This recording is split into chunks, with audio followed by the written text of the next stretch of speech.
18, and by the time I was 21, like I said earlier, I was playing with Junior Kimbrough and R.L. Burnside, and then after that, I went down to Jackson. I got in some trouble, and I decided instead of going to jail, I would try to go to rehab, and that didn't work for very long. And then they threw me back in jail, and then I got out, and then I stayed sober off of all drugs and alcohol for 12 years, okay?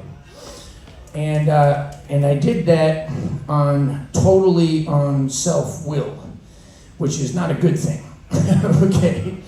I did that on trying to be the skinniest, prettiest, most award-winningest. I wanted the house, and I had a boyfriend that looked like Clark Kent, Brady. He was beautiful and very nice. And I didn't really care very much about anything other than trying to fill that void that was missing from the drugs and alcohol with stuff, with ego and money and all that stuff. And it was good. It's not a bad thing. I forged a career for a little while, And then I kind of had like a existential crisis, and in 2010 I kind of realized that like all that was happening was I just wanted more of it, or I wasn't happy with it when I got it, you know what I mean?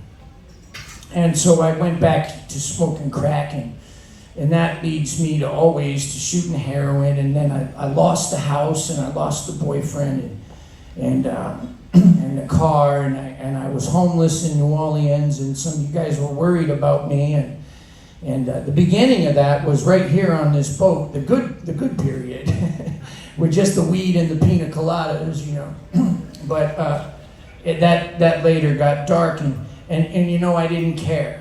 I didn't care, y'all. I didn't care that the career was gone, and I didn't care that I could go back to jail, and there were all these people that I was hurting that were worried about me, and I didn't care. I didn't care. I just wanted to feel okay, and for $20 I could feel okay for a few minutes, and that went on for a little while until I got arrested again. And then I was up in Indiana, and I did a year in jail up there. By this time, pretty much most of y'all were pretty sick of my shit, There wasn't much reaching out anymore. I think I got a few letters while I was in there. And I got out, and I met Kate. And Kate's mother, how I met Kate was her mother worked at the jail. And I became friends with her mother. And after a year, they let me out, or almost a year, they let me out, and I went to have Chinese food with her mom because she was the only person I knew in Indiana. I got busted in a state I didn't know. And she said, "You ought to hear my daughter's CD." And, I hadn't looked at a woman since I was like 21 years old, like romantically, and we fell in love, And that didn't save me either.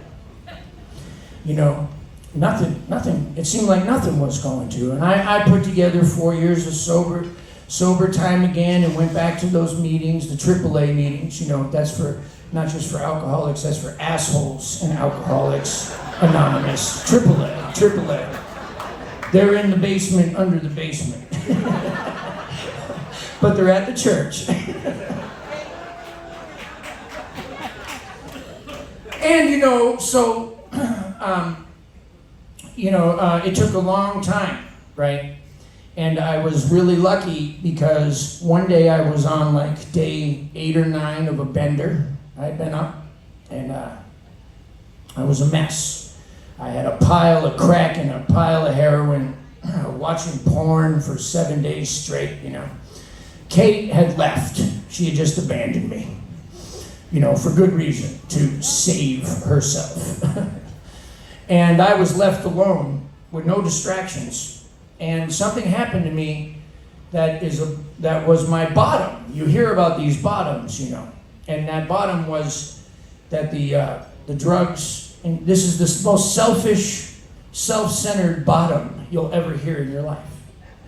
It wasn't jail. It wasn't all the people I hurt. It wasn't destroying my career 3 times in a row. It was when the dope got boring. Yeah. And here's the beautiful part, is that somehow, and I don't know how, because a lot of my friends didn't make it. You know, Eric Gale said that on stage the other night. A lot of my friends didn't make it. A lot of my friends didn't make it, you know. And they did a lot less than me, you know. And I think I had a little survivor's guilt, but you know, somehow I lived long enough for that to happen to me, right? And then I was out of options. I had tried, you know, the gym and the career and the music and the money and men and women and the perfect body and food and the house and the car and a cocktail mixture of all those things. And none of that shit made me feel good. And I turned to what I can only tell you, I had no problem telling you before, when I was on this boat and I took my shirt off and I showed you a pentagram on my back that's still there. I had no trouble telling you that it was the devil that was making me play good. Well, now I'm here to tell you that something else came in that moment when I ran out of things. Leonard Cohen said, only drowning men can see him. And there I was. And it washed over me. And it was forgiveness and love. And it was in that moment that I was finally able to forgive myself, and I realized I did care about all of you that I hurt. I did care about that job, this thing. I love this thing. And people like Todd Edmonds, who went through all of this with me a few times, and Caitlin. And I felt that forgiveness, and in that moment, instantly, the most magical thing happened. I realized that every single thing that I went through had to happen so that someday, if I could just hang on long enough and nurture this feeling, that I would be able to reach somebody else that felt as hopeless as I did. Somebody that could not stay sober, that cut themselves, burned themselves with cigarettes. Somebody that hated themselves so much that it became their identity, in a song that Todd Edmonds and I wrote together on way too much ephedrine, driving from Lincoln, Nebraska to California. And that song is no longer my identity. But they say, you know, you got to remember your past, or you're doomed to repeat it, so I can sing it just like it happened yesterday. And this is going out by request to a fella named Steve. We don't do this a whole lot anymore. And it's a song called Broken Toy. Here we go.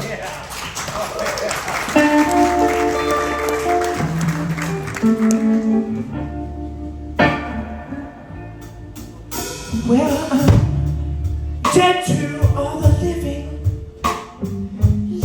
life after death.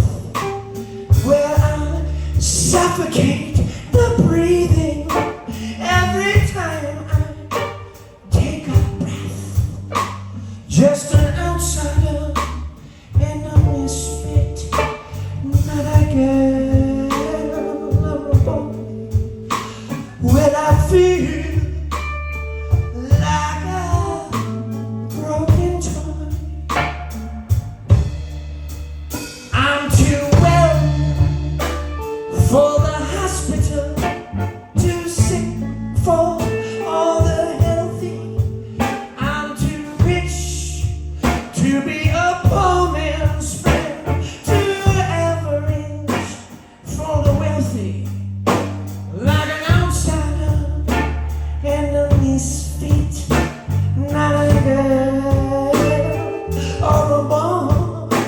When I feel like a broken toy. Oh, where you ripped out all my stuffing,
misfit, not a girl, not a boy. Well, I feel like a broken toy.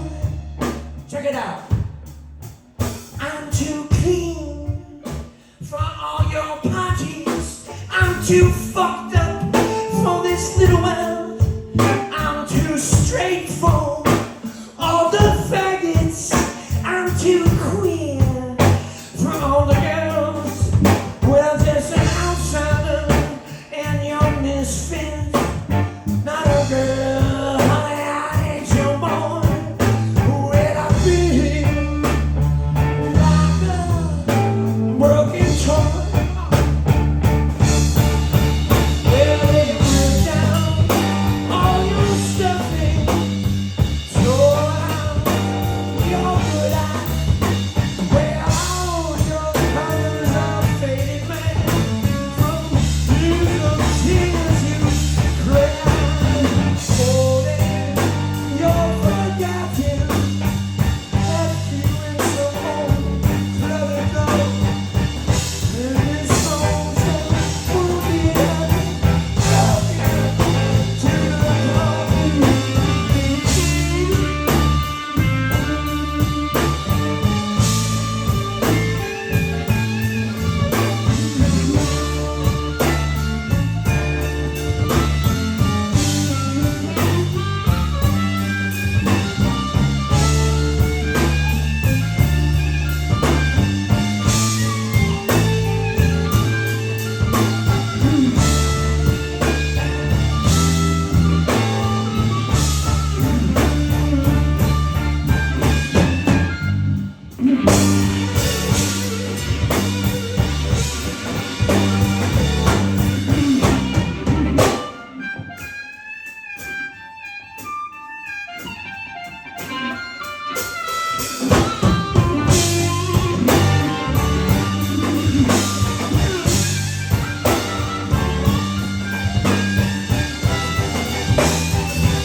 For a helping hand, I'll fight the flag.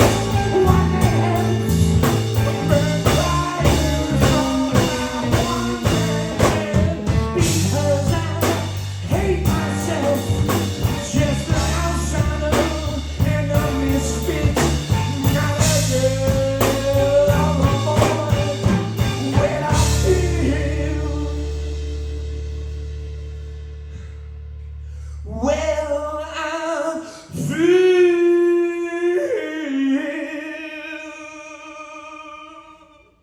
honey, I feel like a broken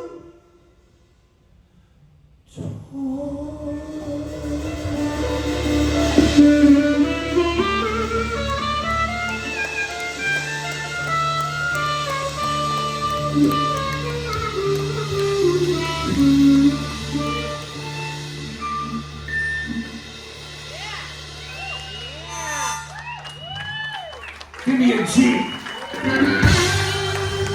Ladies and gentlemen, thank you so very much. We are Jason Ricci with the band down from New Orleans, Louisiana. Put your